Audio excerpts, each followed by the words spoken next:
তথ্যমন্ত্রী জহিরুদ্দিন স্বপন বলেছেন, সংঘবদ্ধ যে কোনো আইন বিরোধী তৎপরতা মব হিসেবে চিহ্নিত হবে। বরিশালে এক অনুষ্ঠানে তিনি কথা বলেন। মোংলা বন্দর পরিদর্শন করে নৌ পরিবহন মন্ত্রী জানান, ভারতের সাথে হওয়া চুক্তিগুলো পর্যালোচনা করছে সরকার।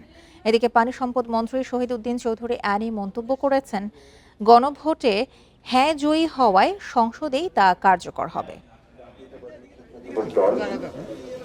ভাষা শহীদদের প্রতি শ্রদ্ধা জানাতে লক্ষ্মীপুরে শহীদ মিনারে যান পানি সম্পদ মন্ত্রী শহীদ উদ্দিন চৌধুরী অ্যানি। এ সময় তিনি বলেন, গণভোটে জুলাই সনদের পক্ষে হ্যাঁ জয়যুক্ত হয়েছে। জাতীয় সংসদে সনদটি উত্থাপন করেই জুলাই সনদ কার্যকর হবে। হ্যাঁ জয়যুক্ত হয়েছে, খুব স্বাভাবিক কারণেই পার্লামেন্টে বিলটা রেজ হবে।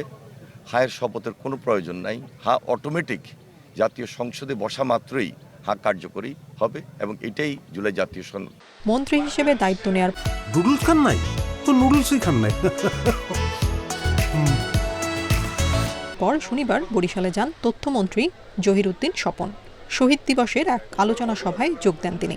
পরেই সাংবাদিকদের প্রশ্নের জবাবে বলেন, আইন বিরোধী সব তৎপরতাকে মব বলে চিহ্নিত করা হবে। প্রচলিত আইন এবং আইন প্রয়োগকারী সংস্থার ক্ষমতার বাইরেও কেউ কেউ তৎপরতা দেখানোর চেষ্টা করেন।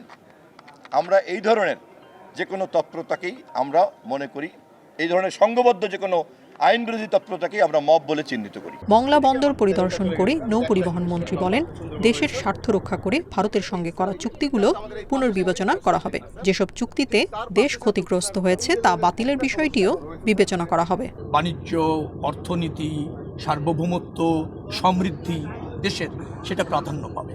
যেখানে প্রাধান্য আছে বা আমাদের ন্যায্যতা অন্তত প্রতিষ্ঠিত হয়েছে সেটা অবশ্যই থাকবে।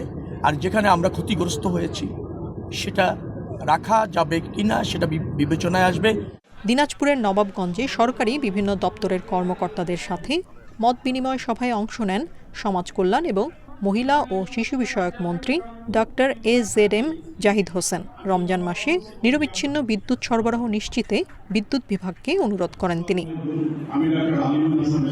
এদিকে লালমনিরহাটে আন্তর্জাতিক মাতৃভাষা দিবসের আলোচনা সভায় যোগ দেন দুর্যোগ ব্যবস্থাপনা ও ত্রাণ মন্ত্রী আসাদুল হাবিব তুলু।